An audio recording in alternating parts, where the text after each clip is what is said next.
Welcome, everyone. Call roll, please. Alderman Kavieski, Here. Alderman Rozak, Here. Alderman Zappel, Here. Alderman Ellis, Yep. Alderman Spiegelberg, Here. Alderman Mulder, Here. and Alderman Shellpepper. Here. I'd like to entertain a motion to approve minutes for May 18th and June 1st, 2021. So move Zaffel. Rozak, second. All in favor? Aye. Without objection, I'd like to make a request of council to move item 9A, the audit report, to be discussed now so we can have our folks from the audit folks dig into it right away and not have to stay for the entire meeting. Is there any objection?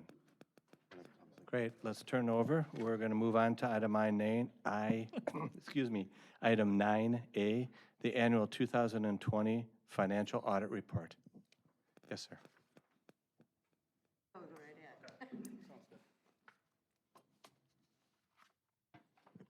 Good evening and thank you. My name is Paul France. I'm a partner with Baker Tilly in Milwaukee, and I'm the audit partner on the City of Oconomowoc December 31, 2020 audit. Tonight, in your packet, you should have received my presentation. It's also up on the screen. We'll walk through that here shortly, but prior to that, you should have received the comprehensive annual financial report prepared by management. That houses all the financial statement information for the past year, in addition to an audit results letter with a pretty marketing cover from Baker Tilly on it that kind of highlights our audit process. And so I'll ultimately use our handout here tonight to summarize both of those documents and be happy to take any questions that you have from me along the way. First page of my handout here just lays out the audit objectives. Our task was to come in and evaluate the work papers and financial statements that management has prepared to determine if they were appropriately prepared under generally accepted accounting principles, make sure that all accounting principles have been applied consistently between years, and that all necessary disclosures have been made within that financial statement document. We've ultimately then will issue an opinion, which we have issued an opinion. It's an unmodified opinion, also known as a clean bill of health. It's the highest level of assurance that you can receive from the external auditor. So ultimately the outcome you're looking to hear. And again, that just tells you that there are no material misstatements within that financial statement document, that all necessary disclosures are within there, and that all necessary principles were applied consistently year over year.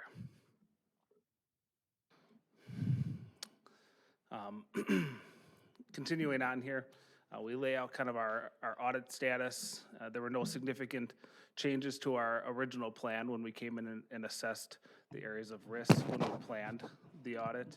Nothing came to our attention of concern during the audit process that came to our attention that we needed to insert additional audit procedures around. So continuing on, I mentioned the planning stages. We look at the key transaction cycles of the district, or I'm sorry, of the city.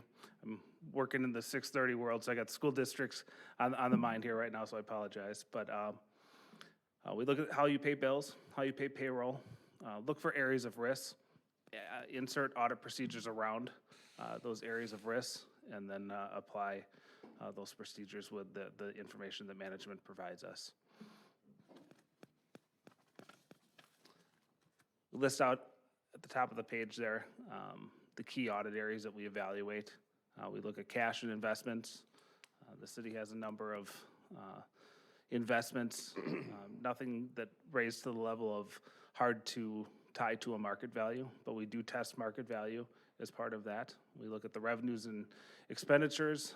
Again, we look at payroll, look at some actuarial information related to WRS's pension information and make sure that rolls into the financial statements appropriately. So any questions about kind of what the audit process is? If not, I'm going to roll into some of management's financial highlights for you. Slide here, we take a look at the general fund, which is the main operating fund of the city. And what I've provided, or what management has provided you here, is a look at what the fund balance is, and that what fund balance is ultimately the reserves on hand in your main operating fund. And that's broken into a number of different categories. There's 5 different categories that you can have within fund balance. The first is non-spendable, so there's about 400 and, I should have worn my glasses tonight if I knew I was gonna read off the screen, but about $495,000, I think that says, of non-spendable money.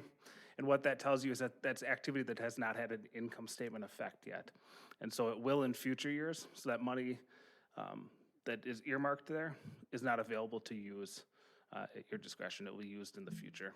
You have about $7,500 of restricted fund balance, and so that is money that is in hand, but it is can be only used for a restricted purpose.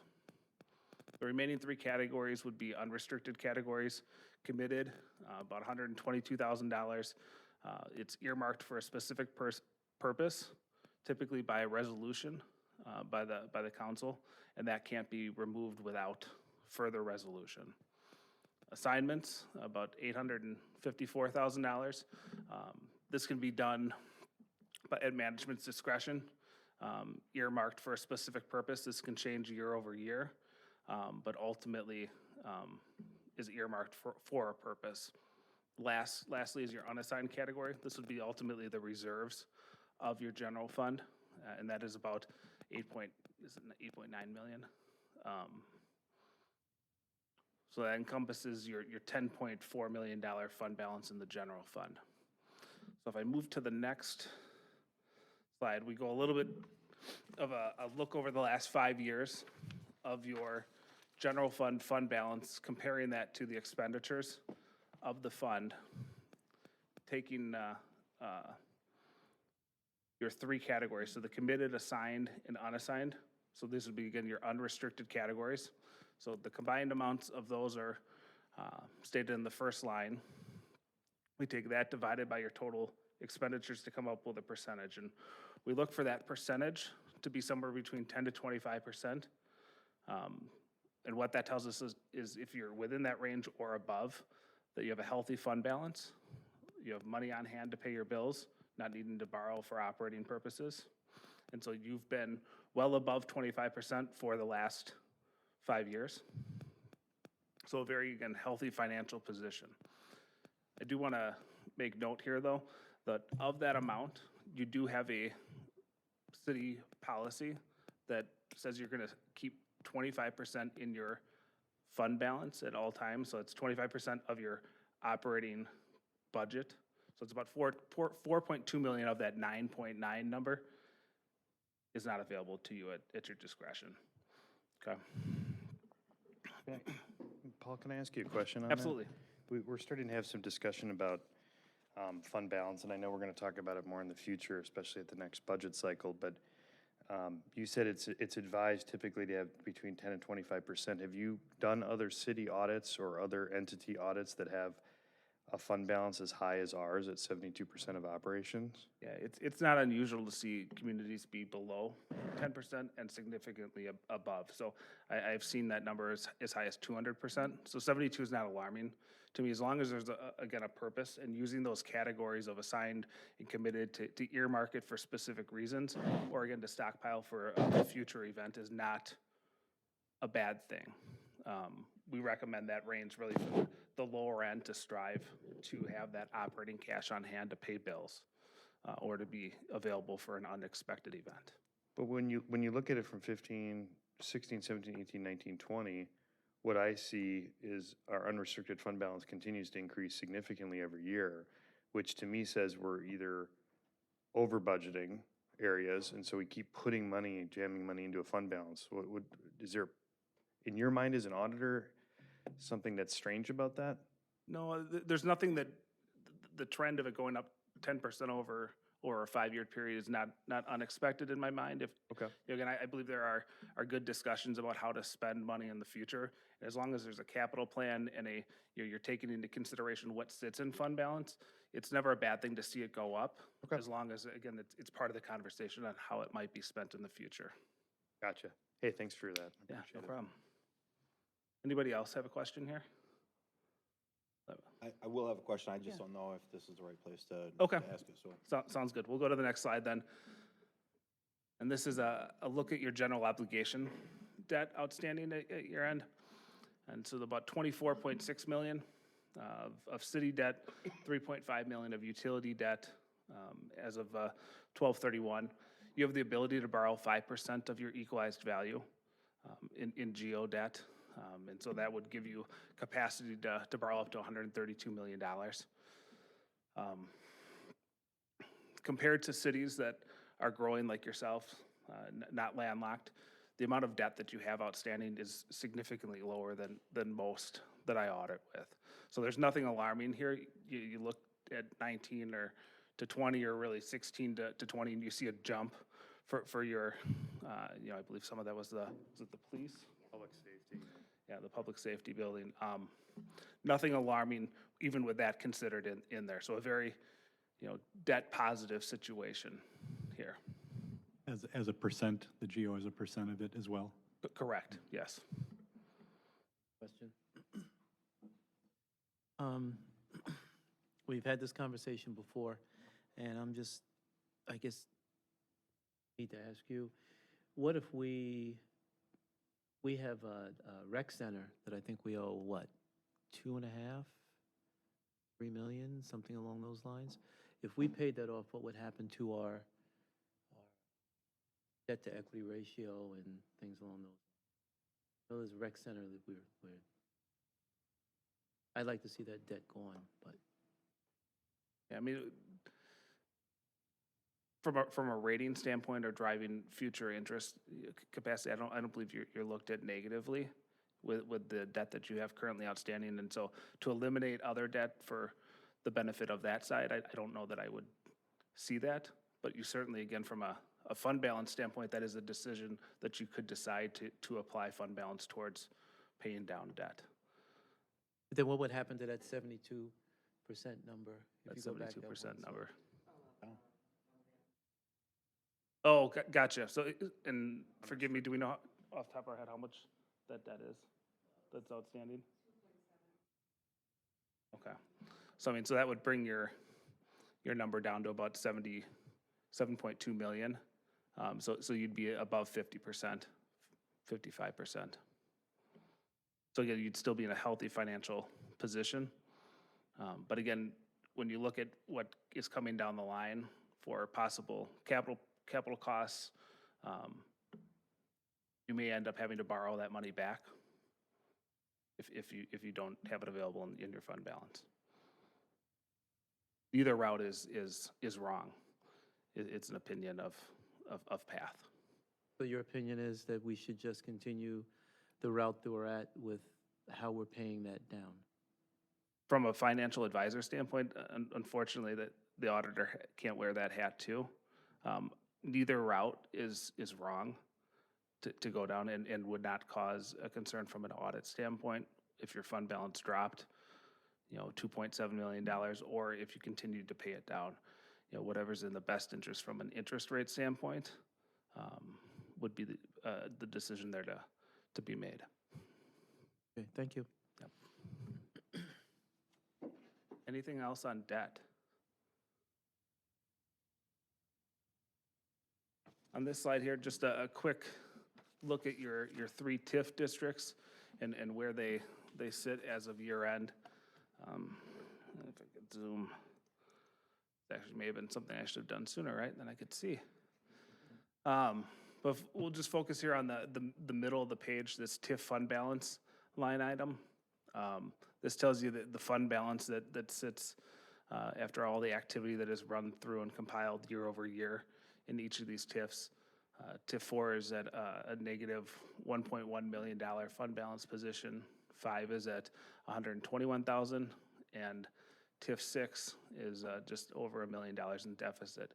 It's not unusual to have a TIF in the deficit as you're generating business and generating the use of those districts. And so both of those deficits would be anticipated to be covered with future increments as the value of that increases. So no concerns in this area here, but any questions? Oh, go ahead. We're just, for clarification, TIF district number 4 is a downtown. Correct. TIF, the result of the negative position in that is as a result of Street Collins parking Street lot. parking lot. So the expenses occurred, but the increment therefore has not. Over the had next the 3 time. years, we'll collect that back and then And we'll then be we'll done close with it that out. TIF district. Correct. Yes. And the position to close that out in 3 years, really, the closing process starts prior to that. Yeah, we'll take a look at exactly when we think it will close, and then we'll start making a plan for that to see if we keep it open an extra year or if we get ready to close. Okay? All right. Last 2 pages, we look at the utilities activity with electric and water, and really what we're looking at here is the authorized rate of return that has been provided from the PSC to the utilities. Authorized rate for electric was 5.6. The rates brought 5.3 this year, so you're within your acceptable range there. And in water, you had authorized at 6.5, and it's running at just under 4.8. So, quick, so the difference line, that's money that we left on the table by, Correct. Yeah. Yes.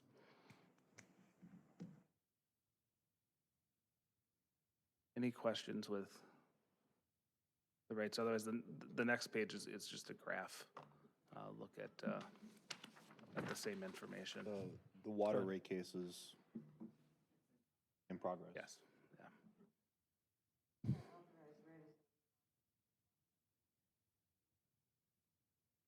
So the water actually did a little bit better this last year due to people staying Right, yeah. and, basically using water when they're normally at work.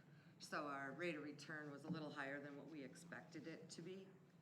But we think that when the rate case is finished, our authorized rate of return is going to be around that 4.7%.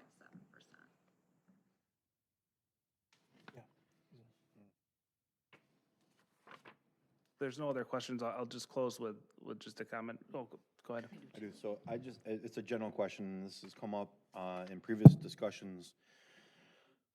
When council sets budget and we get into specific requests for allocation, those allocations are made. Sometimes there's overage, sometimes it comes in under, but those requests are made based on specific need. City Council has made some comment in regards to potential policy micromanagement associated with that. From an audit standpoint, I just would like some clarification. If we authorize as council $100,000 for a specific thing that's put into a bucket, that thing never happens, or that thing is reallocated or disappears from an audit standpoint, is that an issue?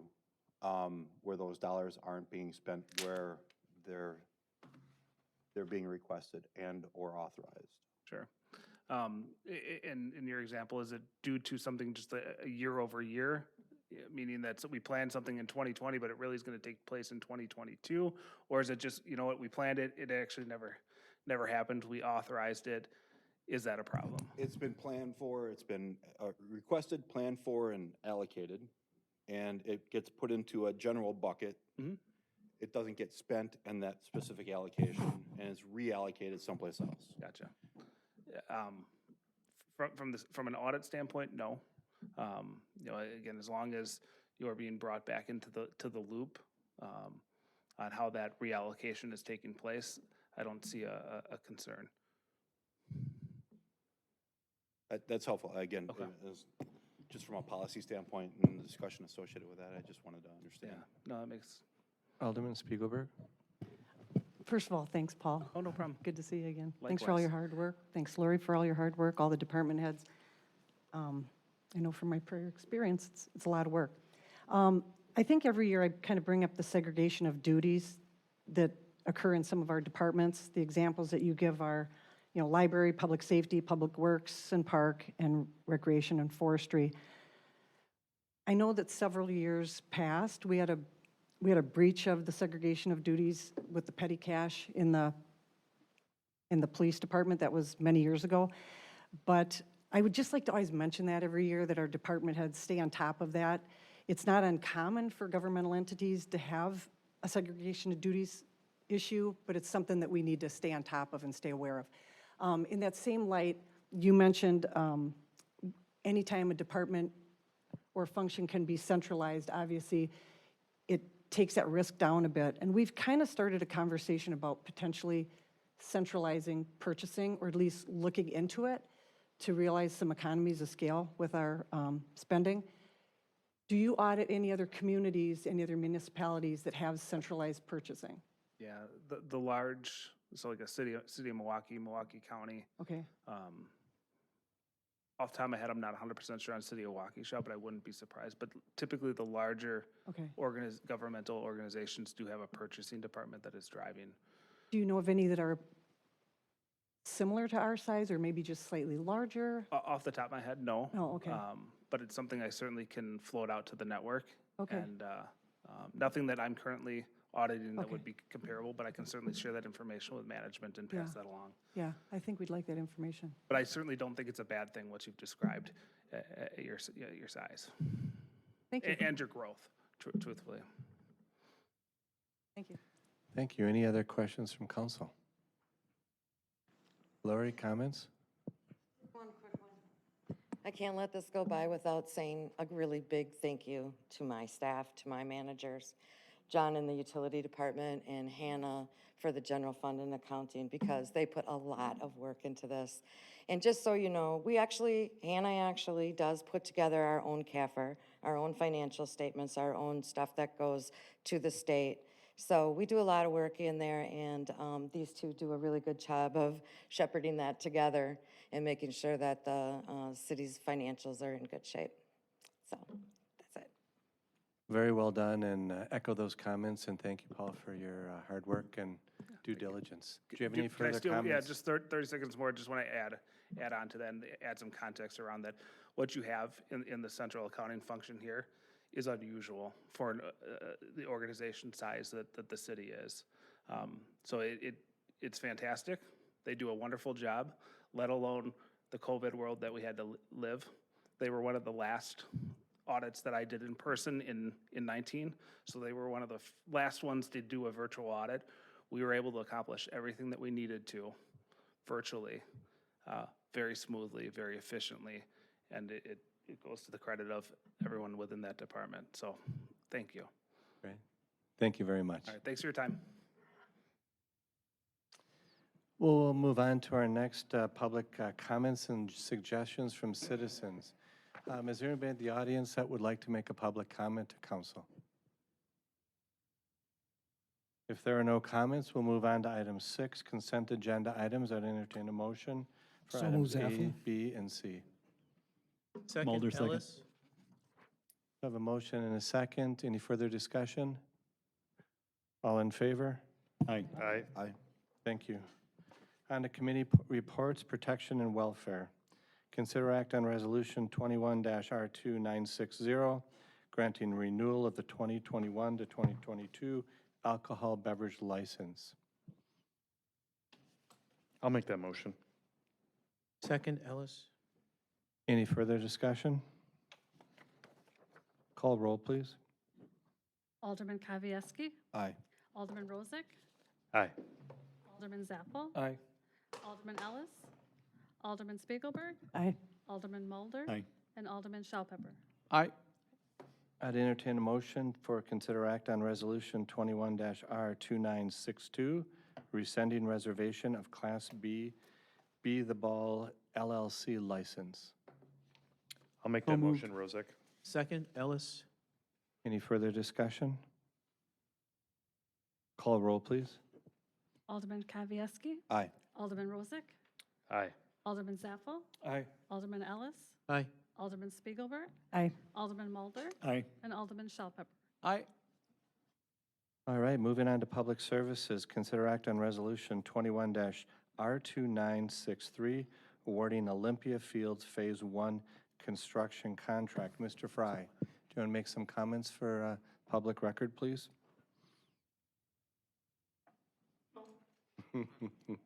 Hey, since I'm up here anyhow. Thank you, Mayor. As I stated at the committee meeting, this is a very exciting project for the city to see this area start to redevelop that we've all driven by for many years and seen nothing there. So this is for the Olympia Fields Phase 1 construction for their infrastructure.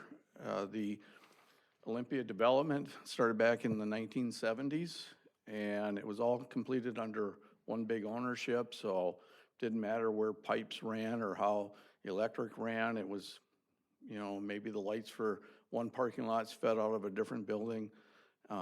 Doesn't work anymore. It's been divided off, and now it's come back under one ownership. We're tearing things down, and we're gonna start with a clean slate. So this project's going to reconstruct Regent Road, which is one of the main entrances into the development. We're putting in a new frontage road, which will actually be set back from 67 further than the existing one is. That'll allow for future outlots along 67 to develop. We're also bringing in the utilities and setting up public streets that'll go into the several apartment buildings that they're gonna be constructing in the area of the existing hotel. We worked, a group of us for many months, getting together biweekly to get all the design and sequencing, permitting, soil borings, DOT, DNR, just pick the letter of the alphabet. We went to them. So that all came together. We received 6 bids, which was encouraging because this is kind of late in the season for bids. It was also encouraging that a local firm, Wolf Paving, at $2.8 million came in as the lowest responsible bid. We are recommending them for that work. We're also requesting the 10% contingency, which brings the total contract price to just over $3.1 million. Do we have any questions for Mr. Fry? Alderman Kavieski. I echo that. It is exciting to see the place that we're at today is as a result of a focus of this council and the previous council to master plan that Phase 1 area that would allow for proper infrastructure development, which led us to procuring the property that allows for that to occur. It is outstanding for this community and exciting for the region to see that come together, and this is much appreciated from your standpoint. I know it's a lot of time and effort from utilities. It's a whole group. And the It was whole a group. lot of people. It's pretty awesome stuff, so. We even let Stan come to the meetings every now and then. When things were going so well. Yeah. Yeah, we. That was Sugden. Good, Stan. I'm sorry, have you finished? I'm good. Okay, Alderman Zaffel. Thank you, Mark, for all the work to you and your team, Jason, Bob, everyone else here from the city. Kudos, much appreciative, and the current and former council, as Alderman Kozgowski stated. I appreciate you pointing out that this is a local contractor doing the work. I know there are a lot of the employees there that live in our community. These dollars are going to be reinvested back in the community that are going to the employees there. So I'm very appreciative of that. And so far, all this project has gone somehow, some way to people that live in Oconomowoc with New Berlin Grading. The owner lives here in Oconomowoc. Wolf Paving, being here in Oconomowoc, and the employees living here in Oconomowoc as well. So thank you for making sure that this project goes to a contractor in our community. I'd like to entertain a motion, please. Kavieski, so moved. Shell Pepper, second. Any further discussion? Call roll, please. Alderman Kavieski. Aye. Alderman Rozak. Aye. Alderman Zappel. Aye. Alderman Ellis. Aye. Alderman Spiegelberg. Aye. Alderman Mulder. Aye. And Alderman Shell Pepper. Aye. Move on to the next item. Consider act on Resolution 21-R2961 for the Wisconsin DNR Compliance Maintenance Annual Report for 2020 wastewater operations. Mr. Freeber. Good evening. What I have for you guys this evening is the Compliance and Maintenance Annual Report. This is basically a report card for the wastewater treatment plant so that the governing body can see how we performed in the last year. As you can tell, the report card came back again showing all straight A's. Basically what this means is the treatment plant ran well through the year. We didn't have any compliance issues. We didn't have any problems with staffing or preventive maintenance or anything like that. It also basically shows you that we're not above any of our set points as far as 85% of our loadings and stuff. anytime you get above 85% of your loadings for BOD, TSS, phosphorus, they're gonna looking for you guys to take and let you know that, hey, we might have to do some kind of major expansions. But at this moment in time, we are in great shape. And again, like Lori said, I'd like to take the time to thank my staff. They did an excellent job again this year and kept us in good quality. I'd like to entertain a motion. Mulder, so moved. Second, Rozak. Any further discussion? Alderman Rozak. Just really briefly, just because this meeting's moving too fast and we got to slow it down a little. Maybe, no. I think it's, I think we don't say it enough because utilities, all the utilities come in and I think the votes are relatively easy. They're mostly because it's apolitical completely, but I think our utility groups as a whole do such a great job. And this report card is just another example of that. I think it's, since I've been on council, it's always been an A. I thought there was a B somewhere in 7 years. No, all A's? No, I okay. believe it's been A's for 13 or 14 years. Okay, and so that's, I mean, that's what I think our constituents expect. And I think the way things are run is just excellent. We should be very proud of our utilities and how that's managed and run in our city. So thank you. Any other comments for Ms. Freeber? Alderman Kavieski, Aye. Alderman Rozak, Aye. Alderman Zappel, Aye. Alderman Ellis. Aye. Alderman Spiegelberg. Aye. Alderman Mulder. Aye. And Alderman Shell Pepper. Aye. On to new business. I'm slowing down. Okay, good. Consider act on approving City of Oconomowoc updated strategic plan. Mr. Trebatowski. Yeah, thank you, Mr. Mayor and Alderman. As you know, we've started this process just a few months ago. We started with surveys to department heads as well as the city council to get input on the plan, and then we convened again about a month ago or actually back in April to all discuss kind of the goals and go through each of them.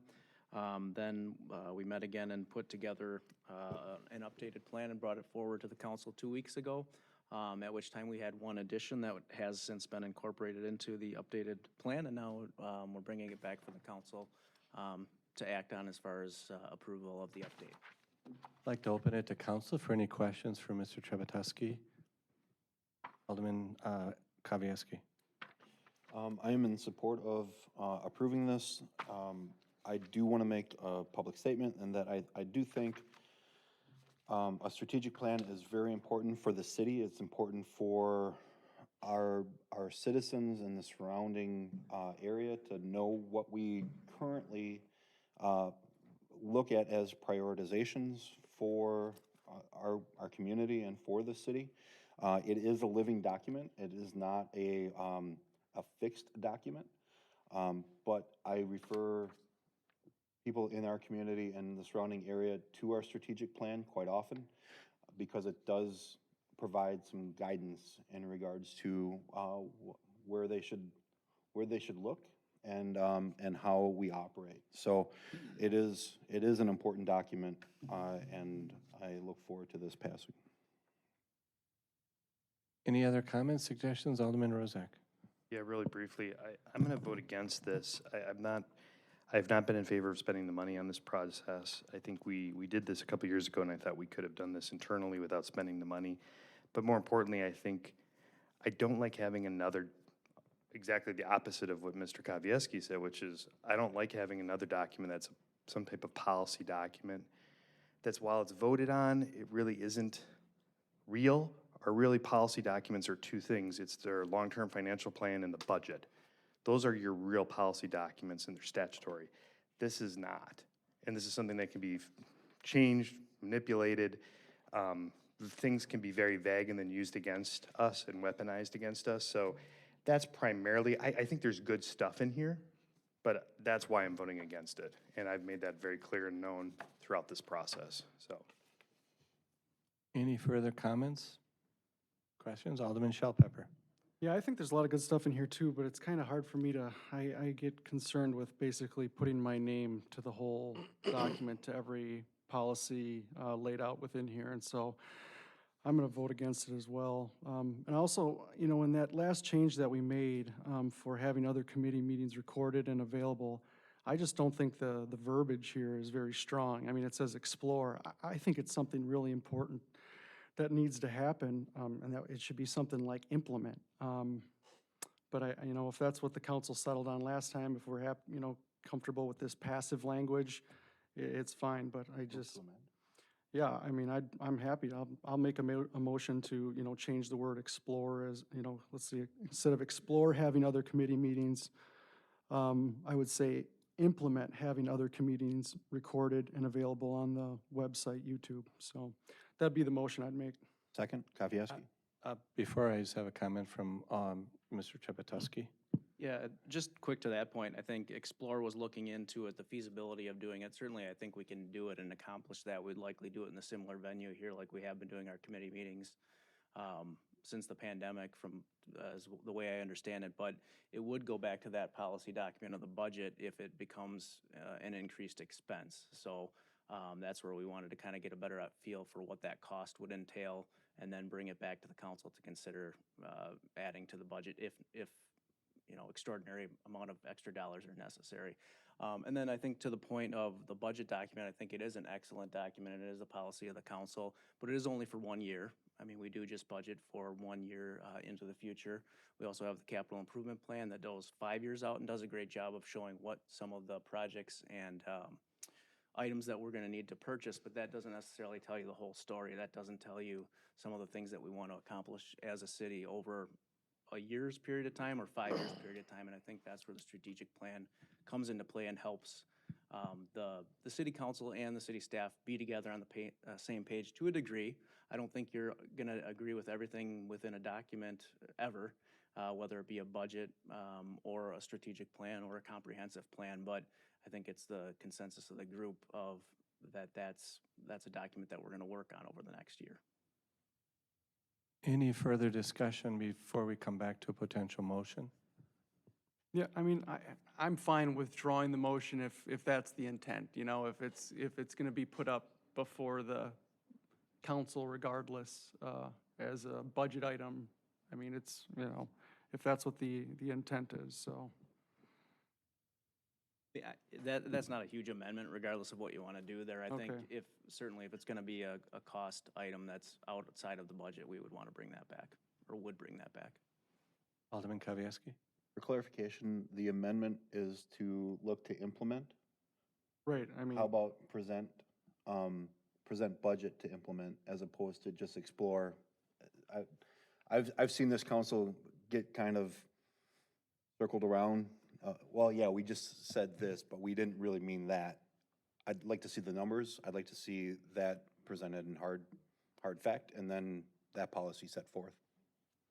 Alderman Spiegelberg? I agree with you, Lou. I think that's basically what Matt said, that if they're going to explore and look into it and see what the numbers are. And But I think that those numbers should come back to this council for consideration in the budget, which is, I think, what you're, absolutely, yeah. and that's what the verbiage is being looked to reflect. What I think I'm hearing from everybody is that I think it's, the way it's worded is what is going to be brought forward to council. Am I interpreting that correctly, Matt? Okay. I'm comfortable. So it doesn't sound like we need to change verbiage or make a motion unless somebody would like to. Where we are at right now is Alderman Pepper removed his motion. Yes. You have to ask Alderman Kowieski if he agrees to remove his second. Oh, I'll remove thank my you. I second. didn't Yep. hear you, Lou. Sorry I'll about remove that. my second. Okay. Thank you. Any further discussion? Alderman Mulder? Whatever, I'll talk. I love the document, I'll be honest. I don't see any problem with it. I can't imagine an organization of our size, if it was a private business, a social club or whatever, not having a document like this. Whether or not we need outside services could certainly be debated, but I don't think the goal is for us to agree on every single thing on here.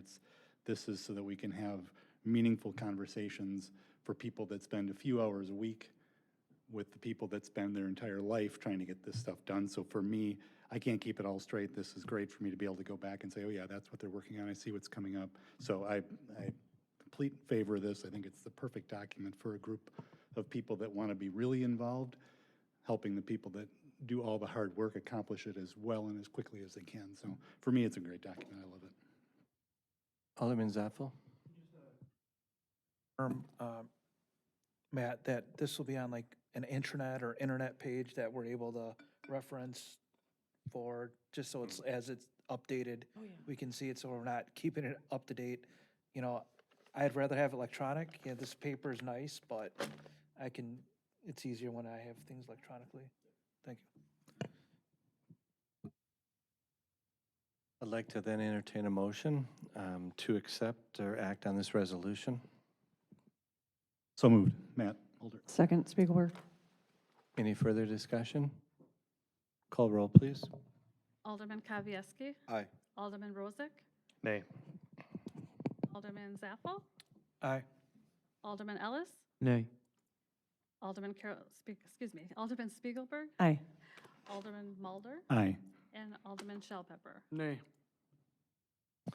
On to our next item, consider act on restrictive covenants and quitclaim deeds between the Community Development Authority and the City of Oconomowoc. Attorney Riffle. It's kind of an interesting backstory to this whole deal that I haven't shared with anybody. So my band, you know, I'm in a band, and we were gearing up for playing over here at the band shell for a Friday night thing in 2018. We were doing sound check, and who rides up a Sue Harrow on her bicycle? You guys have all seen her do that. She says, Stan, what if we would donate the money to buy 525? Do you think that would be a cool thing? And I, of course, said, you got to talk to the administrator, you know. But that's where it started. And they and her family were very passionate about trying to preserve that particular piece of property because their family were very, very fond of that. They have big roots in this community, and they've been here for many, many, many years. Her dad was still alive at the time, I believe. So anyway, you know, things go on and on, and then we had the big hubbubaloo about 517 and all that stuff, and we worked this all out. And we were with you in the fall of 2019 when it was all kind of coming into fruition, and we talked about this, and you've read my memo, you know where I'm going. The family was very passionate about the fact that they wanted some covenants here. It was my feeling and my understanding completely, and I went out there 100% with them saying the council is cool with all this. In terms of making sure it's a park, making sure that we don't do a flip and sell it for some kind of commercial use, keeping the 525 at least primarily passive with a couple of exceptions, a couple benches, this and that. It's all in the covenants. You've seen them. And so where we're at tonight is to put this into place. And the thing about it is, and it's complicated by virtue of law, which is always complicated, if we just put these covenants and recorded them next week or after the next election, you would never go back on your word, but then after the next election, some folks could say, oh no, let's just sell it all off. So I had the sense that you want to make these as permanent as possible for as long as possible. And so that's why we're here tonight. The covenants are the covenants. In order to try to give them some permanency, and the most you can do is 40 years. I mean, 40 years from now, new council can decide however they want to deal with it, okay? The idea would be to transfer title, after we record the covenants, transfer title to a different entity, and we will be transferring these to the Community Development Authority, and then I'd get them to sign the transfer back before we sign the transfer, and then you record them in order, and that protects us to put these in place for at least 40 years. So that's the deal, and that's what I recommend if that's what you want to do. I'd like to open a council for questions or comments to Attorney Riffle. Alderman Kavieski. So these covenants were initially agreed to and presented in 525 doesn't exist anymore, right? There's been a CSM. Right. And I've been asking questions about the CSM and what that means in regards to what property is and what it pertains to. And I haven't gotten really clear direction in regards to that. So 525's covenants and restrictions will then apply to the park as a whole? No. No. If you read the covenants that I have drafted, you'll see that there are covenants that are in place for what was formerly 525, and Exhibit A shows what that is. And there are other covenants that only relate to the fact that you're not going to transfer this for, to a third party that relate to the entire property, including 517. So on the former 517, the restrictions with regard to no monuments, no structures, none of that applies, okay? Yeah, I just want to make sure this isn't public record. Oh, it's here. Well, yeah, It'll be recorded. it'll be recorded now on the video. Yeah, no, but it'll also be recorded in the Register of Deeds office, and that's what it says.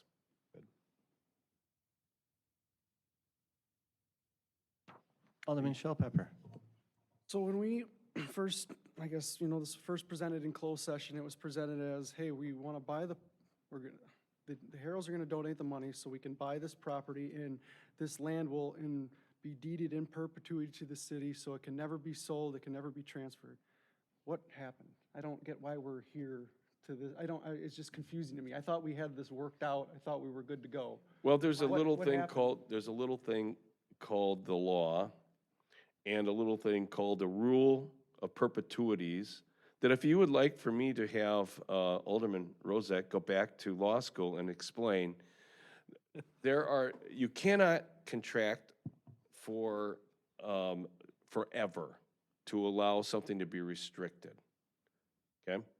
So what we're doing right now is the best we can do under the current law to try to make sure that these lands are never out of the city's hands. Did the Heralds know this is how we were going to have to Yes, do it? they when absolutely first do. donated the money? I've had- Okay, well, yes. Okay. that's fine. They're all I in, mean, as they're all long in, as that's the they're all in case, then favor of it, yes. If they were, Yes, Alderman Kavieski. I think I don't know if it's frustration is the right word or not, but it was presented to this council in perpetuity. And law hasn't changed since then, so if there would have been a correction associated with that and clarification, that would have been great.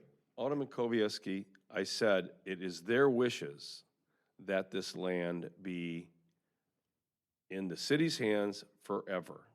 I did not get into the niceties of the law, but if you want to have me explain every little thing that could possibly happen every single time I speak, you're going to spend a lot more money on me. I don't think that's that small of a nuance, No, though, to that's- say that's that a- every 40 years you've got to update this. I mean, I don't think that's something, that I think it One would have been thing, nice to. one thing we I don't think it would have learned- changed necessarily, but I mean, just to know that, hey, perpetuity doesn't actually mean perpetuity, it means every 40 years. Yeah, there actually was That'd be good to know. some deed restrictions we found out in the last year that changed on the state level. And that was from another legal counsel to get a second opinion to make sure we did it right. Because the goal is to put a deed restriction in that's legal and that's fair. And this was the best that we can do under current state law. And, I'm sorry that if the word perpetuity, we're kind of hung up on that. I think emotionally, we all want it for in perpetuity. If you also notice the way it's written, the attorney wrote it so that people in the future know that the community paid for all this land. So our hope is that, and the hope is not a great strategy, we all know that, but our hope is that it will be there for in perpetuity, but we found out legally we can't do it that way. Mayor. Yeah, go ahead. It's actually the rule against perpetuities, but we'll over that. I think this is a good, what's been set up is good. Maybe Stan won't be around in 2061. I am hoping I might be. And even if I'm not on council, at least I'll try to come back and say, hey, yeah, my son will be here or someone, and I'm like, hey, go back and renew those covenants after 40. The reality is there's no way you can do anything. It's like there's dead hand control on property and stuff, and deeds and wills just cannot go out usually past a generation no matter how you play it out. So I think the heroes have understood that now, that there's no way, 100 years from now, that park could potentially get sold off. 200 years from now it could get sold to and made into condos. I mean, this could all be high rises down here. It could be a little mini Dubai someday or something, who knows? So I think we're doing the best we can right now, and I think the community should be happy with what we're up to, so. Alderman Kavieski. I'm not gonna beat a dead horse, so to speak. Thank you. Right? But when this council considers policy, we should be considering that policy as clearly as we can possibly take it from a legal standpoint, from the intent of what has been requested, and if there is a differential between the two, then we should be made aware of that before we move down the road with that policy. So what would you have done? Not taken the money and not gotten the property? Is that what you have done? Attorney Riffle, it would have been my preference during that closed session for you to say, I understand that they're looking for in perpetuity. Just so you guys know, in perpetuity doesn't exist in this case, that we can reserve those covenants for a period of 40 years or so, but in perpetuity is not on the table. And we'll explain that to the property owner as part of this negotiation and their wish of granting it over to the city. And you should be, as a policy body, aware of that as well. So you would have changed your policy. You wouldn't have taken the money, you wouldn't have acquired the property. I did exactly what you said. It is not exactly what I said. I would have preferred to know what the difference is between what the wishes were and what is legally available. All right. Because during that closed session, we did talk about Fowler Park as well.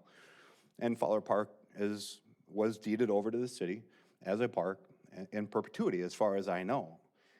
Again, and if it's not, it's not, but that was the discussion. So I'm not looking for you to provide legal clarification on every word out of your mouth, but when there are specific requests, covenants, or restrictions that are requested for this policymaking body to consider, and there can be clarification, I would appreciate that.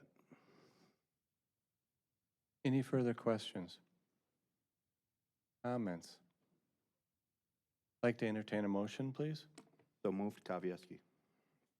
Second, Shellpepper. Any further discussion? Call roll, please. Alderman Kavieski, Aye. Alderman Rozak, Aye. Alderman Zapfel, Aye. Alderman Ellis, Alderman Spiegelberg, Aye. Alderman Mulder, Aye. and Alderman Shellpepper. Aye. On to reports and comments from aldermen. Does anyone have any comments? Any aldermen? Council members? Alderman Ellis, Yes. share some nice fun things with us, please. I think I will. Okay. Started this, I think it was last month or so, and I think I'd like to continue it. One of the things about Oconomowoc that I like is it's past, and the fact of the matter here is that we've gotten individuals that have reached that milestone of 100 years old. So I just wanted to go ahead and make a shout out. We did it last month with Violet Frederick. And then we did miss a couple, but on June 15th of 1921, Lorraine Nahoff, I believe her last name is, turned 100. Today is June 15th, isn't it? Son of a gun. So I just want to go ahead and shout out to her for the happy birthday. I have two other active voters that were born in 1920 that I don't know. I'd love to know if they are still around, but that would make them 101 years old. And I think that's definitely a milestone. And I'd love to, a friend of mine once told me, you really have to have two sets of individuals in your life. One that's younger, this way you can always stay young, but also one that's older, because that one will bring a lot of wisdom to your life. And I've actually taken that to heart, and I believe that individuals like this shouldn't get lost. I think we need to go ahead and have conversation with them. I can tell you that at one point, when my father passed, I was sitting in a restaurant, and I had his his cap on for the 101st Airborne, and right across from me at another table was a gentleman from the Tuskegee men, and I noticed it, and I went over to speak to him.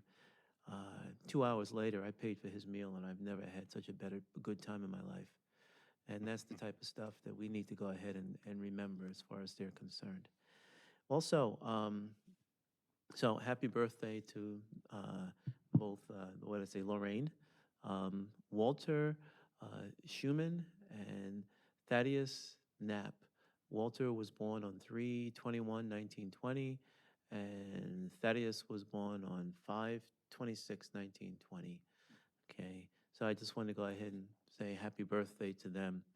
Also, we've had a couple of things that I believe that we need to keep our ears on. As I was driving the other day, I thought to myself, we do have this community is very pro-American in a sense. We send our sons and our daughters out. We send ourselves out. We, as a body, sacrifice our time and our talents to better just not this community, but also America. And it really takes a community to grow a community. And so I just wanted to go ahead and shout out to those that in this last class, especially coming right out of COVID, are graduating and going into the military, whether it be reserves or not. And we do have one individual that I know of, and please, if there's somebody else, I'd really like to know that has just graduated from an academy and has been assigned into nuclear subs. And so I want to go ahead and I want to congratulate all those individuals for both going and for completing those missions. So I just wanted to go ahead and say congratulations to all those, and also happy birthday to those individuals. Thank you very much. Other comments from Aldermen? Alderman Shellpepper. For the To two see you people that are, walking better. what was that? It's nice to see you walking better. Thank you, Mayor. So for the, 2+ people watching on YouTube right now, Alderman Kavieski and I are going to be holding a listening session on June 17th, starting at 6:30 p.m. at the Rec Center. Would love to have any District 2 residents come by. Maybe the people watching will add, we'll make 3 at the event. So hopefully we'll get good turnout. One of the planks I ran on when I was running for alderman was, community engagement, and it's been difficult to do with COVID. And I think now that we're coming out of it, we're rebounding stronger. I really want to share with the community what we've been up to. Make myself, and the same with Alderman Kavieski, make ourselves available to speak with people regardless of what you have going on. If it's related to the city, we want to hear from you, want to hear your feedback, good, bad, ugly, in between. I think when an obligation as a public official, specifically elected official, is exposing yourself to the feedback. And so hopefully this will be that sort of opportunity. Love to see you there. So again, it's June 17th, 6:30 p.m. at the Rec Center. That's this Thursday. That's this Thursday. Wonderful. Any other comments? Alderman Kavieski. All right. A couple of meetings ago, Alderman Rozak brought forth a request to add the consideration to readdress the WCC study. And he was put in that position based on the fact that we didn't have full council representation when that vote occurred.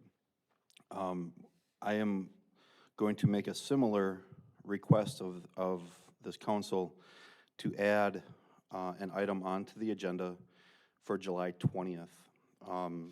I've taken that format and I've made our city administrator aware that I was going to present this earlier this evening. It reads, motion to add agenda item to council meeting scheduled July 20th, 2021, to consider act on revisions, adds to ordinance number 21-01007, and ordinance to create 17.11, parentheses, 10 food trucks, mobile food shops of the municipal zoning ordinance for the city of Oconomowoc. During those discussions, there was, I think, very poignant comments made by Alderman Mulder that we don't want to go down a road of having an alderman bring something back arbitrarily or facetiously, because this is not the case. The vote on this particular ordinance, I think there was some opportunity for greater clarification of what this ordinance provides for. This specifically, we've had some members of the community come in between the time that it was passed and today, because it does pertain to food truck courts. And there is some lack of clarity in regards to that during that debate and discussion and vote. As it pertains to food truck courts, I am again not opposed to food trucks, but when you deal with a food truck court and how that pertains to property development, I don't think this body got all of the information that I think it should consider in regards to how that plays out in the ordinance. And that is a reason I'm bringing it back. I would request that you provide me with the ability to do that in that July 20th meeting. The reason for July 20th is I will be out of state July 6th. And when Matt brought it forth, it was the first available meeting thereafter. I'm not available to present that at that time. A quick question for you. Have you made a formal request to put it on the agenda through the mayor and the city administrator? I've had conversation with our city administrator. We were going to put it on the docket for committee today. It's not on the docket for committee today. I don't, and Did you send in the information we requested to put it on the agenda for it to go on? And did our city administrator communicate appropriate with you to try to get the information to put it on committee? He did request an outline of information for that. I did not provide that email, and I would prefer to have this council consider those amendments, changes to the document. And I hear you loud and clear. I just want to make sure we all have different processes for what we do, and this is a different approach. And you have to look at the pros and cons of these types of approaches. Alderman Zaffel. I think this is a bad precedent for us to go down. I only signed the piece of paper last time from Alderman Rozak because we, and no offense to you, Stan, didn't receive the guidance at that moment, because I think there would have been a motion to lay it over. We're going to keep going down this rabbit hole, and I do not feel comfortable with that at all. I think we have processes in place. Let's follow these processes. But the only reason I signed the piece of paper, and I think my colleague from the district here, Alderman Ellis, same reason. Even though he was against the study, signed the piece of paper to bring it back. I think this would be a bad precedent for our council to go down, and I'm not in favor of this at all. Alderman Shellpepper. This is a waste of our time. So would you put it back on the agenda then? I mean, is that what is being said? Is that you're Yeah. willing to do that, or you're willing to put it on a We've committee agenda? opened up the conversation to do that, but we don't even know what it's going to be about. We don't have any information or any content. So one of the things I've told all of you is that for you to make good decisions, even if it's a discussion or it's an action, you need to have a lot of the information. We don't have any idea what it's about. So we have no idea what are the specific things that want to be brought back. And we just had a 7-to-1 vote to approve what was already there. So we don't have a problem looking at it again. And Matt, do you want to comment on that? But how do you put something on when you don't even know what it is? Sure. Go ahead, Matt. I'm going to have Matt go first.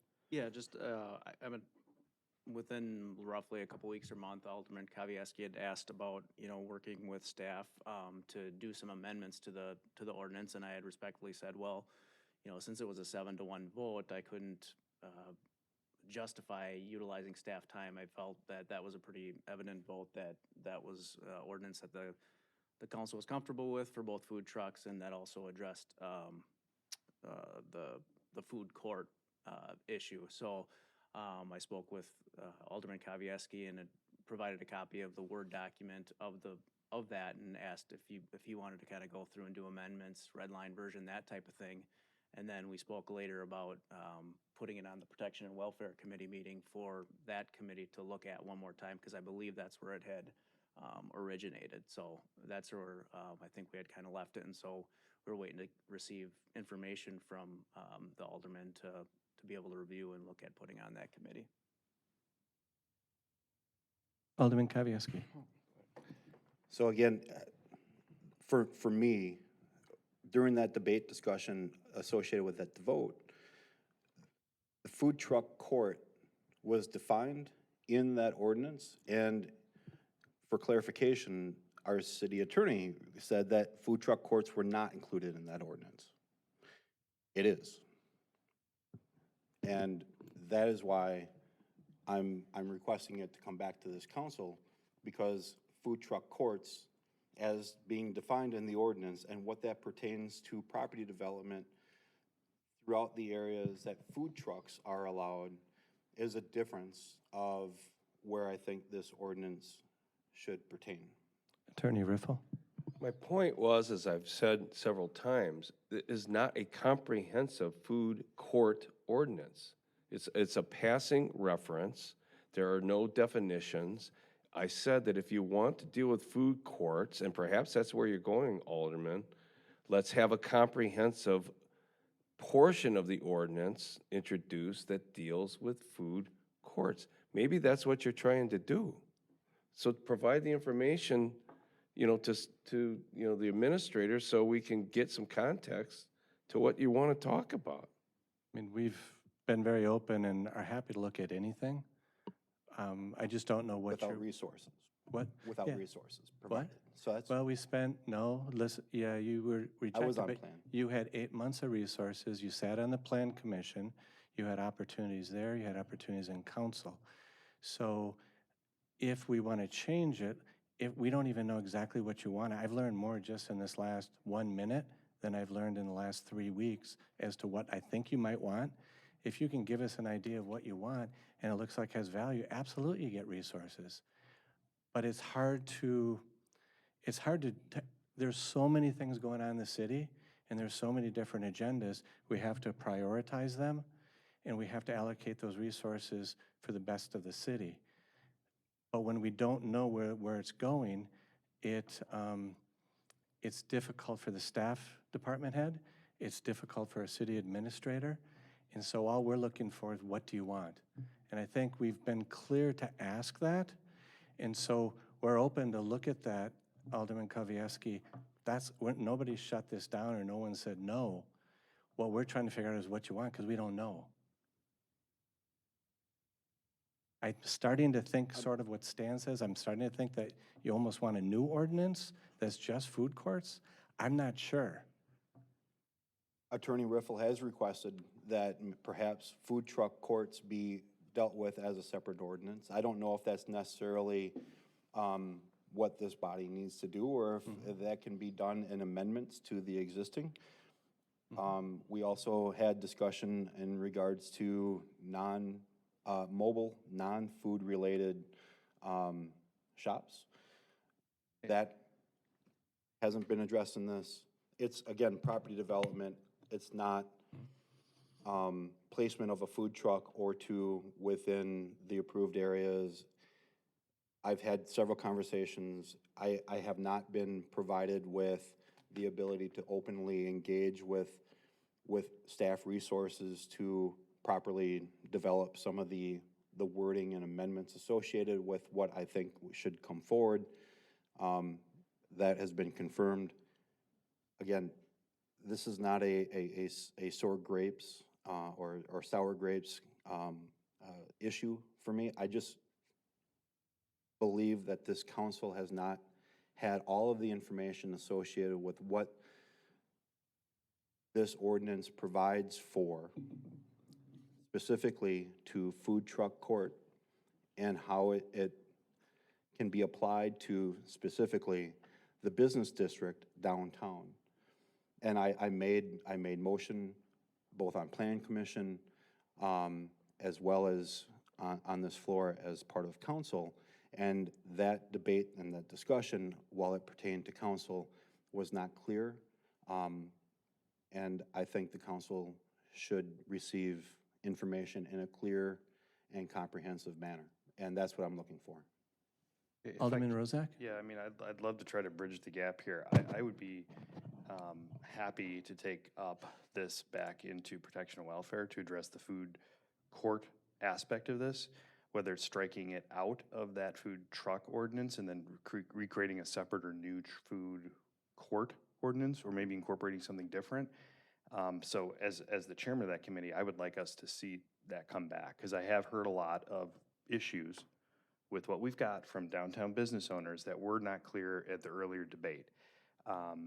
So I think that would be, in my opinion, probably the better route to go. If you're willing to foreclose this tonight, I'll ask the city administrator, the mayor, to put that in front of my committee again, because the mayor, at the mayor's direction, Jason and I worked on that initial draft, and I think we could work on revising it. You get me some input, I'll try to meet with the downtown business people again and see what they're looking to do.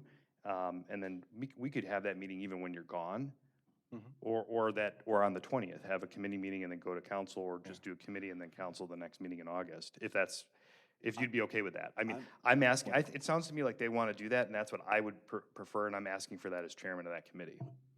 I'm fine with that. Just, Matt? Yeah, I was just gonna add, I mean, and that was kind of an option, I think it was put out there to go back to committee. I just wanna state, though, that I believe that it went through the proper processes, through Plan Commission, through the committee, through council, or committee of the whole, and back to council.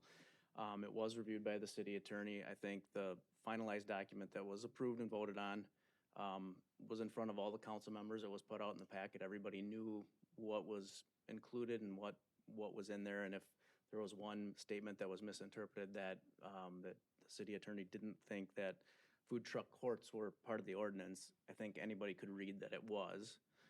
So I just want to put that out there, and just to the point of not receiving resources for an alderman, I would just say that, you know, as city administrator and even as city staff, I mean, I take direction from the full city council and the mayor as a whole. So if there's a 7-1 vote and one alderman comes to me and says, I'd like this to be changed and work on amendments, and how I had respectfully replied to you, Alderman Kavieski, was that I didn't feel I could justify moving in that direction after the months-long process that had taken place, and the resources that had gone into adopting, creating and adopting that policy or ordinance. Alderman Shellpepper? I don't disagree with any of that, Matt, but I also have an issue with, this council sets its own agenda, and I understand the mayor, you know, there's this precedent of the city of how the agenda is set, but, I mean, if there's a council member that's interested in pursuing a matter further and having it brought back before for debate with this council, the appropriate way to do that is get it on a committee agenda and then bring it forward from there. And so that's why I think that there's this room for the two of you to work. If we can work that out, we can get it back on a committee agenda. That's the most, you know, that's the best way to bring it forward, I think, other than, you know, the way it's been brought forward tonight. But, you know, you might be able to determine what resources are allocated, but it's not up to you solely as to set the agenda. And that's the issue that I'm coming with. And you have to realize, a request was made and a solution was, here, we're going to come up with what's going on. So Matt responded appropriately. We just have nothing to look at. I understand. And it could be bullet points in an email. Yeah. We just have no idea what direction. And so just so the council realizes, I met twice with the downtown business owners as well. We did a survey with them. Alderman Rozak has as well. And we are very clear with them. We're happy to look at this, but we have to understand what you want and what your concerns are. And so I think we're in a position right now as you're changing a process and you're saying, this is what I want on the agenda. And if we don't allow our quarterback here to help you the right way, I think he did absolutely everything right. And we've never said no, we've never shut down, we've never said we're not going to bring this back to the agenda. We've made a simple request to say, what do you want to do? And we've received nothing, and we have emails to support that. Go ahead, Alderman Ellis. Yeah, I'm on that committee too, and I would love to see what you have. I'd love for you to bring some information to me, let me review it, let me look at it, let me ask some questions, okay? Not shooting it down, but I'd love to bring it back to our committee and not to the council as whole at this point. Alderman Are you Rozak? okay with that? I was hoping it would have been on the committee today with the opportunity for it to go to council. For it to be completely outlined without staff interaction. You had the opportunity, you didn't give us the information, sir. I've had conversations. Again, did I send it in email? No, but I have had conversations with our city administrator, yes, in regards to the areas specific to what I think should be addressed. If it goes to the committee and I can get a commitment that it's going to go to a committee without a comprehensive line-itemed email, I would appreciate that, because I believe it best to have those discussions lead to the document that the council then should create and consider. Yeah, and what I'm just trying to do is protect you all among yourselves, because we just want to have committee meetings and council meetings where we have as much information as possible so that they're productive. And I just categorically disagree with the comments you're making, because how can you bring something to an agenda when nobody knows what it is? Yeah, do we want to look at it again? If there's some good things and there can be some good discussion, I've told you from day one, I don't have to agree with it going on to council. And I have experience where I've done that. I've let you bring 2 things back. So it's really about the process, has nothing to do with the issue. The issue's been looked at, voted on, and it's moving forward. If there are good ideas on any ordinance, all we want to do is continue to improve it. But to just bring it back as a discussion item without knowing what at all, because you may have a great idea and you may have 3 bullet points, Lou. You could have one idea and we say, oh wow, we should go investigate that. Well, then it's up to the city administrator and the staff to get more information for you. But we have no idea where you're going. We really don't. Yeah. I had my hand up before. Oh, that's fine, yeah. I'm sorry. I don't want to make this personal. I'm No, just trying to do process. I think we should get away from the back and forth, because that's not helpful. As chairman of the committee, I'm asking that it get put back on for the next meeting or the meeting in July. Between now and that time, Lou or the downtown business owners, and what I told the downtown business owners is they have some issues with the park. They need to tell me what they want done. And I don't think we should be afraid as a council to readdress something, whether it was a week ago or 4 years ago or 4 decades ago. So that will give those folks time to come back and tell me what they think needs to be changed. And if nobody comes up with anything in the next 2, 3, 4 weeks, they're out of luck. Well, and Matt, to the same point, that you and I have been discussing this for the last couple of months, and we've talked about having it come back, but we don't know what they want. So just sitting and having a discussion with no direction. But if we get a committee meeting set up to discuss, or have a line item to discuss the changes, that will put people on notice that here's your chance to come and say what you think needs to be changed or propose something. And if they don't show up and no changes are proposed, it dies. And it's my Alderman committee Ellis. and I'll kill it. So. Like I said, I'd love to see the information. I'd love to read the information. I'd love to ask questions about the information. But I don't want to waste my time either. I don't want to just have a conversation for the sake of having a conversation so that somebody else can feel better. I want to know that at the end of the day, there's going to be something, there's going to be some action that's going to be taken, that at the end of the day, regardless of what that action is, we can move forward from there. I also want to say that this is kind of going down a rabbit hole. And the bottom line here is, just because we may not get the results that we're looking for, we have to be big boys and big girls and say, okay, you know what? We should wait 2, 3 years, whatever it is, and then go ahead and bring it back at that point in time. The problem that exists is now we make a decision, whether that decision is a nay or a yay, and then if we don't like it, we can bring it up in a week. I got a problem with that because then nothing is ever resolved. Absolutely and positively not. Now, Lou, I'm willing to look into that with Matt. We're willing to look into it, but I need information, man. I'm putting this on public record. If it's just going to be talk, if it's not going to be anything of substance, you're wasting my time. And don't waste my time. Alderman Mulder? I'm good. Okay. No, Sorry, I just have to ask one item. And I'm good either way how the council wants to go with this, and certainly we'll proceed that way, but I would like to know and get direction from the full city council that you would like city staff resources, or I don't know if Alderman Kavieski is requesting that, or if he'd like to proceed otherwise. Just, this could be a rabbit hole with many items and a lot of time and energy spent on these things. As the committee chairman, I think some limited, at least limited resources to address those concerns. And very quick, very simply reading the ordinance, it is unclear when we read the ordinance, how many food trucks could be in one food court. We have a limit of 20. You could have a food court with 20 food trucks in it, and that's a problem. So that's something that should be addressed at least right out of the gate as I'm looking at it. And that's the concern that downtown business owners have. So I think some limited resources, and again, I'm happy to help. I help That's draft it. helpful, Matt, because there's some substance to it. Yeah. So Right. if we kind of know those, then we know. But It's not like I haven't said that before. I appreciate the opportunity to have some limited resources, to have it come back to committee, and for that committee recommendation for it to come And back to I'll council. work on something.